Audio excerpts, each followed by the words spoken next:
Halo semuanya, nama gua Abi. Selamat datang di acara podcast ICPR. One, two, three. Jadi di podcast ICPR kali ini gua mau membahas tema tentang public speaking. Ya, public speaking itu salah satu bagian dari kehumasan. Jadi sesuai dengan tujuan dan juga fungsi dari klub kita sendiri, yaitu Intellectual Club of Public Relation, di mana kita bekerja di bidang kehumasan. Oke, nggak perlu lama-lama, gue udah mengajak dan mengundang salah seorang narasumber atau bintang tamu yang dia adalah seorang yang berpengalaman dalam bidang public speaking atau public relation. Ya, dia juga alumni dari Universitas Pakuan, jurusan Ilmu Komunikasi, pernah juga menjadi pengurus di klub ICPR. Kita langsung bagian aja ya, Kang. Apa yang Mulyana? Siap, terima kasih udah ngundang saya, Bi, dan teman-teman dari ICPR. Iya, Kang. Gimana, Kang? Sehat? Alhamdulillah sehat. Sehat, alhamdulillah. Semoga sehat selalu ya. Siap. Sekarang lagi sibuk apa nih, Kang? Belakangan ini. Biasa kita kerja. Saya kerja juga kebetulan jadi humas, Oh, Mas. sebagai penyuluh juga di salah satu instansi pemerintah di Kabupaten Bogor. Ya, kita sibuk mantau berita karena harap-harap cemas juga. Karena saya kerjanya di lapangan ngasih penyuluhan, dan sekarang cukup apa ya, keganggu juga dengan adanya COVID ini. Ganggu juga ya. Jadi mau ngapa-ngapain juga kayak bingung gitu ya. Ya. Ragu juga karena kan di daerah-daerah lain udah ada yang PSBB lagi. Betul. Mungkin Bogor juga bisa kena lagi. Iya, betul. Tapi ini menyadarkan kita loh untuk lebih aware lagi terhadap kesehatan. Iya. Dengan kondisi ini kan kita kadang-kadang tuh malas cuci tangan juga malas kan? Iya. Iya, dan sekarang kita jadi sering cuci tangan. Jadi lebih mawas diri lah ya. Iya, gitu. Oke. Kang Apen ini kan salah satu humas ya tadi ya. Iya. Jadi kita mengundang juga untuk memberikan edukasi mungkin ya tentang Enggak lah. public speaking gitu. Enggak. Karena kan Kang Apen ini kan dulunya seorang organisator juga nih Iya, alhamdulillah. di Himpunan Ilmu Komunikasi, terus di ICPR juga. Jadi udah ada pengalaman lah gitu untuk kayak di acara-acara di public speaking, misalnya ngomong di depan umum kayak gitu, mungkin udah ada lah ininya, basicnya mungkin ya. Siap. Bukan sih, itu apa ya namanya? Gua ini aja, kecemplung aja. Iya, jadi kayak tiba-tiba dulu gua tuh pemalu banget ngomong. Kalau SD tuh kan suka ada tuh, siapa yang mau maju ke depan gitu ya. Gak pernah maju. Iya. Dan orang tua mungkin ngelihat perkembangan anaknya kayak gini, nih gak bakal bener nih ke depannya.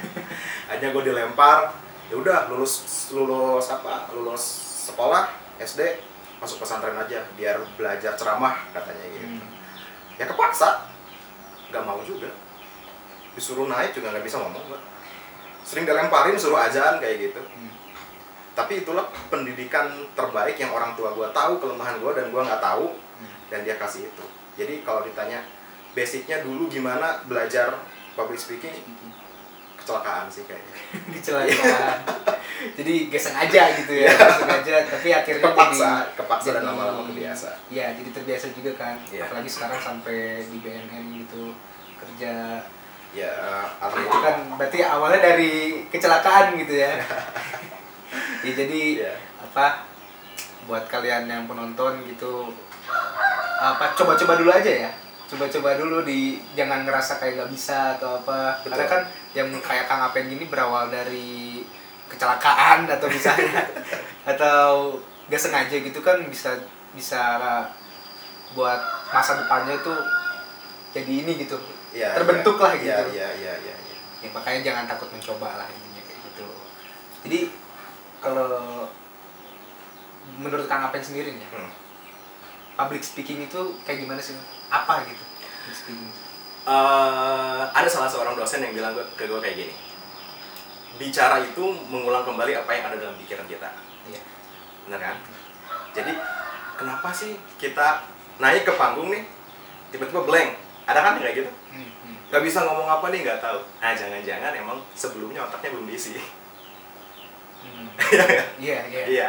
Jadi bicara, menulis itu hanya mengulang kembali apa yang ada dalam pikiran kita. Jadi nutrisinya dulu sebelumnya, masukin dulu inputnya apa, baru kita bisa ngomong. Kayak gitu. Makanya tiap kali ada yang nanya, gimana caranya supaya nggak grogi, gimana caranya supaya pede? Ya banyakin dulu datanya. Yang mau kita omongin apa? Teman-teman mahasiswa juga kebanyakan kalau presentasi itu ngelihat slide pagi itu aja. Apa yang mau diomongin, dia lihat pagi itu aja.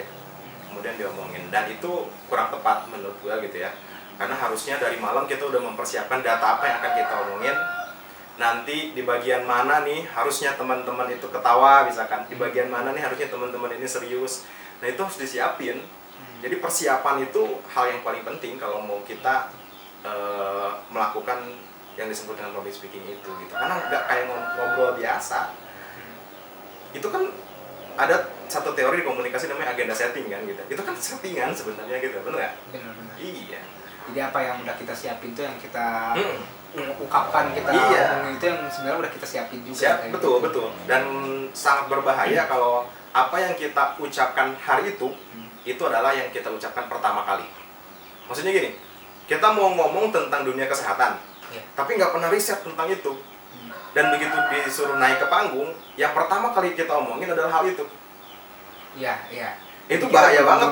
Belum pernah ngomongin itu, mempersiapkan tapi gitu ya. sesuatu ngomongin Iya, itu iya, gitu. iya. Nah itu harusnya kita ngobrol dulu sama teman mau ngomongin apa nih. Karena ada kerja kelompok kalau teman-teman mahasiswa kan ya. Kita mau ngomongin apa nih, lu bagian ini, lu bagian ini. Tes, nih lu ngomongnya bagian ini, nih lu ngomongnya bagian ini gitu. Biasanya sih gue dulu kayak gitu. Karena sekarang banyak kan kayak orang ngomong juga yang bukan tugasnya gitu, kayak bukan perannya Yes, gitu, banyak yes, kayak gitu betul, kan. betul. Itu awalnya mungkin dari kata Kang Apen tadi, dia nggak mempersiapkan, nggak riset, tapi dia ngomong-ngomong aja kayak gitu kan. Iya, makanya banyak gua- banget sekarang yang Betul. lagi viral mungkin Iya, orang-orang kayak gitu. Makanya gue gak berani kalau disuruh ngomong satu hal yang gue gak kuasain, gue gak berani. Mungkin itu juga yang bikin Kang Apen bikin buku ya, buku Ada, Bu. PD ngomong di depan umum. Ya, itu ya. Itu buat mengedukasi juga ya, cara biar menjadi public speaking itu kayak gimana. Kalau boleh diceritain lah, sedikit aja latar belakang Kang Apen bikin bukunya, terus tujuan dari buku itu kayak gimana sih? Latar belakang bikin bukunya karena gue waktu itu kerja di swasta. Sebelum kerja di sekarang tuh kerja di swasta. Dan ternyata gue nggak sanggup dengan tekanan kerja di swasta itu. Gue mau resign tapi kan butuh planning dong. Kira-kira mau ngapain nih? Gue ingat mimpi gue dulu pengen jadi professional trainer. Oh ya udah deh kalau kayak gitu nulis buku aja gitu. Nulis buku tujuannya sebetulnya untuk branding sendiri. Tujuan aslinya gitu ya. Cuma kan kalau diomongin ke depan ini buat teman-teman kayak gitu. Buat teman-teman yang mau belajar public speaking dan itu juga dari kekhawatiran. Kalau gue lihat yang tadi gue ceritain itu di kampus itu kalau ngomong itu kadang-kadang nggak tahu dulu dasarnya apa gitu. Buku itu sebetulnya hanya menjelaskan tentang itu, tentang pentingnya data kalau lu mau ngomong gitu. Nah, latar belakangnya itu. Terus gue resign, gue nulis buku pengen itu, pengen fokus lah gitu di dunia professional trainer. Tapi orang tua kan lain, pengen lihat anaknya masa udah lulus kuliah nggak kerja. Gitu kan, apalagi kalau gue langsung terjun di professional trainer itu belum tentu ada yang hire juga, belum tentu ada yang ngundang gitu. Aja gue ngelamar kerja ke tempat gue sekarang, itu instansi pemerintah. Itu banyak banget saingannya dan entah kenapa gue salah satu orang yang beruntung Karena bisa masuk. lolos nih. Lolos. Ya lolos. Pas lolos tanya orang tua, kata dia udah masuk aja. Gue bingung ini buku harus diapain gitu ya. Itu belum selesai sebenarnya, belum selesai sampai jadi buku. Ya udahlah gue bikin jadi e-book aja. Jadiin e-book, gue share ke semua media sosial yang gue punya. Dan alhamdulillah di hari pertama share waktu itu gue masih ingat tanggal 17 Agustus tahun 2018 ke download sekitar 1.200-an. Terus Cukup banyak juga ya. nah dari situ cukup banyak juga. Latar belakangnya awalnya pengen ngajak teman-teman buat penting lo data itu kalau lo ngomong gitu. Tapi begitu ke share banyak, malah undangan yang masuk buat sharing tentang kepenulisan. Ih, kan tujuan gue nge-share ini gue pengen diundang jadi pembicara, kok malah diundang jadi pembicara Malah tentang nulis. jadi penulis ya. Iya. Apa gue seriusin aja ya ini? Ya udahlah, gue nulis, terus nulis sampai hari ini. Ada beberapa buku yang sedang direncanakan gitu, lagi ditulis. Pasti nanti ada buku-buku selanjutnya ya. Ada salah satunya yang itu yang tentang catatan mulia itu. Iya. Itu sih latar belakangnya. Ya, jadi mungkin kalau misalnya ada yang mau belajar juga dari e-booknya Kang Apen, Boleh nanti di-share. bisa di-share nanti di link di bawah. Di link di bawah nanti di-share atau enggak di-follow juga. Siap. Instagram nanti adalah di bawah di deskripsi kita cantumkan gitu. Oke. Tadi kan kita udah bicara soal pekerjaan, kayak buku-buku dari Kang Apen. Boleh sharing nggak sih pengalaman Kang Apen sebagai public speaker tuh, yang awalnya mungkin tadi katanya kecemplung, terus segala macam kecemplung, terus nggak sengaja. Mungkin ada nggak sih pengalaman sebagai seorang public speaking yang paling Kang Apen ingat atau berkesan banget? Ya. Tadi kan gue bilang kecemplung, bukan kecemplung sih ya, dicemplungin sama orang tua. Iya, sama orang tua harus ke situ gitu lah. Dari situ 3 tahun belajar banyak hal supaya gua dari di situ sih lebih banyak gimana caranya gua pede gitu aja. 3 tahun itu mau salah mau bener gitu. Bayangin gue di pesantren, orang lain ngebahas Quran, ngebahas hadis, gue bahasnya Pancasila, gue bahasnya hal-hal yang gue pelajarin di sekolah gitu. Ya terserah mau gimana pendapat audiens, gue nggak peduli. Yang penting gue bisa naik, itu udah poin plus itu. Terus begitu SMA, nah alhamdulillah kalau di situ udah mulai banyak apresiasi, ikut lomba gitu ya, ikut lomba pidato dan lain-lain, itu bisa. Sampai gue inget lagi dulu waktu SD itu gue sering nonton Mario Teguh. Iya, Golden Ways. Ya kayak gitu kan. Wah, ini enak banget nih orang ngomong. Kayaknya enak banget nih kalau dia ngomong ya gitu ya. Adem gitu. Pengen kayak dia. Gue lihat nih beberapa pendapatan tertinggi, ternyata pendapatan tertinggi itu profesinya pembicara. Wah, gue pengen itu aja gitu kan. Kalau nggak salah waktu itu rate-nya Mario Teguh itu sebelum ada kasus sekitar 90 juta per 3 jam. Per 3 jam? Ya. Nah, gue pengen ke situ. Begitu kuliah, pengalaman gue yang paling berkesan yaitu, gue kuliah nih.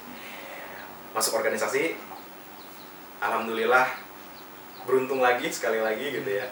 Ikut kompetisi calon pemimpin himpunan gitu ya. Menang, ini kesempatan buat ngasah skill lagi. Buat ngasah skill, bisa ngomong di depan orang ketika rapat gitu ya. Ada tugas kewirausahaan waktu itu. Yang lain jualan permen, jualan gitu ya.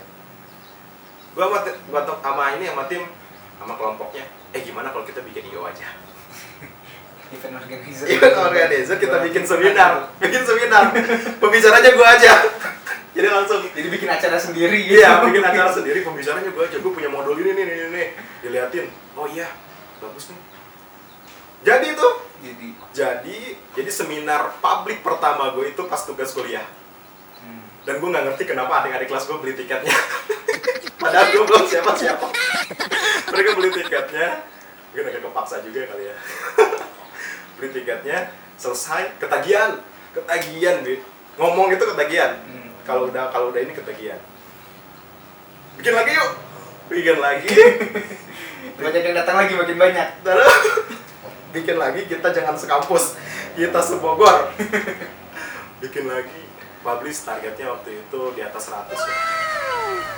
Kan tadi yang di kampus berhasil ya, ceritanya gitu berhasil ya. Karena emang nggak muluk-muluk, kita cuma pengen selingkup komunikasi aja.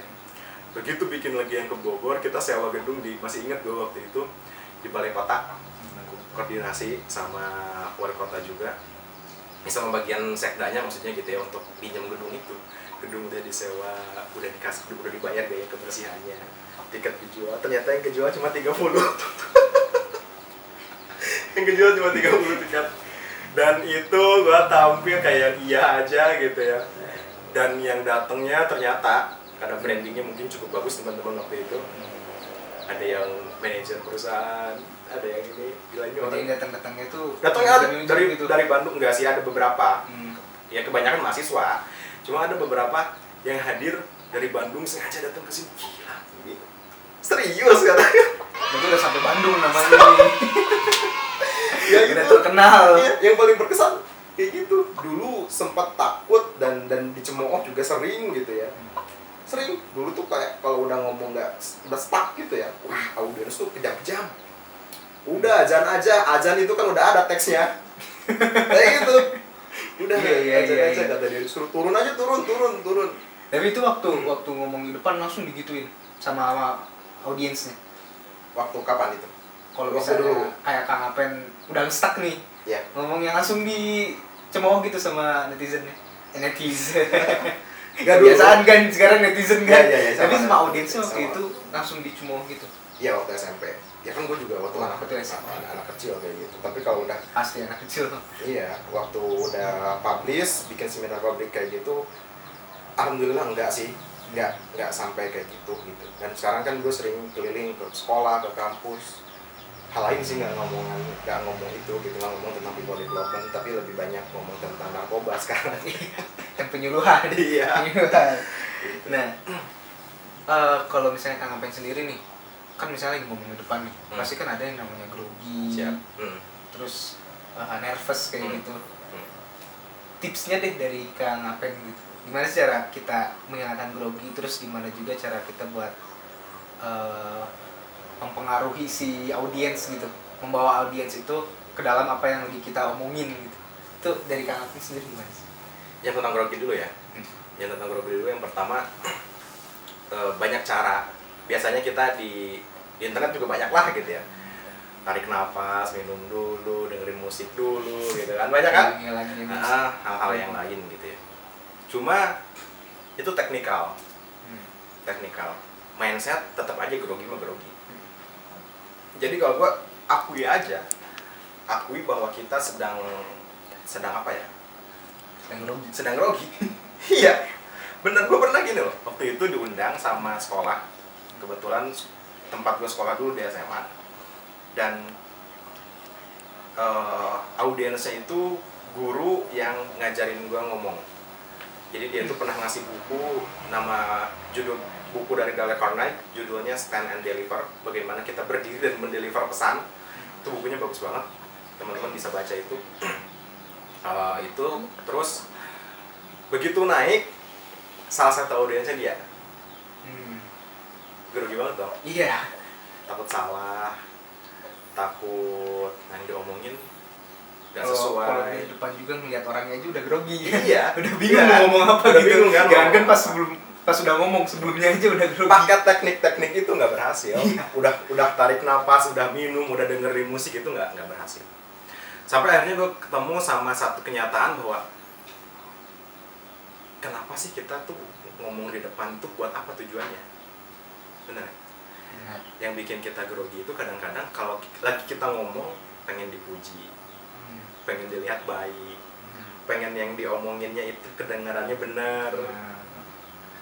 Nah, pengennya ini kehambat dengan kemampuan kita. Itu jadi kita grogi, kebentur gitu ya. Itu yang bikin kita grogi. Akhirnya gue ubah tuh pikiran itu jadi ya udahlah, akuin aja kalau gue grogi, kalau gue juga kemungkinan bakal salah, kalau gue juga bukan public speaker yang bagus gitu ya, masih banyak belajar. Jadi begitu naik ke panggung, gue langsung ngomong, gue grogi, ada guru gue di situ. Mohon diluruskan kalau salah, kayak cemen kan gitu ya. Iya. Masa ngomong langsung jiper di awal. Iya. Tapi ternyata itu membantu buat cooling down lagi dari rasanya deg-degan banget. Jadi ya udahlah, gue udah mengakui bahwa bukan yang terbaik di sini. Tapi merendah dulu untuk meroket. Ya, enggak. Tapi kalau dari awal gue udah langsung bilang ini gini gitu ya, bagus gitu ya, itu pasti ke bawah, ketekan terus. Jadi ada istilah katanya kita itu nggak bisa ngegas sambil ngerem. Iya. Nah, grogi itu kayak gitu kayaknya sih, ngegas sambil ngerem. Kita pengennya ngegas, tapi pembawaan kita ngerem. tapi batin kita ngerem. Nah itu jadinya grogi. Oke, jadi tadi kita udah dengar cerita dari Kang Apen tentang bagaimana berorganisasi. Jadi banyak banget sih benefit dan juga pengalaman gitu yang kita dapetin kalau kita berorganisasi. Jadi jangan takut lah buat masuk organisasi, jangan mikir yang aneh-aneh karena banyak banget sih yang bisa kita dapetin, terutama di ICPR ya. Siap. Di ICPR. ICPR rekomendasi banget lah. Iya, rekomendasi. Ya, jadi segitu aja. Siap. Podcast kita kali ini sama Kang Apen. Terima kasih Kang Siap. Apen udah Ya, mau sama-sama. datang, udah Siap. mau sharing-sharing, udah mau bagi-bagi pengalaman dan tips juga tentang Ya. public speaking. Semoga lancar terus lah Kang ya. Siap, Lancar makasih, terus makasih. pekerjaannya buat kedepannya, dan juga buat penonton semoga mendapatkan pelajaran lah dari podcast kali ini. Gua undur diri, sampai jumpa di podcast ICPR selanjutnya. Marvelous.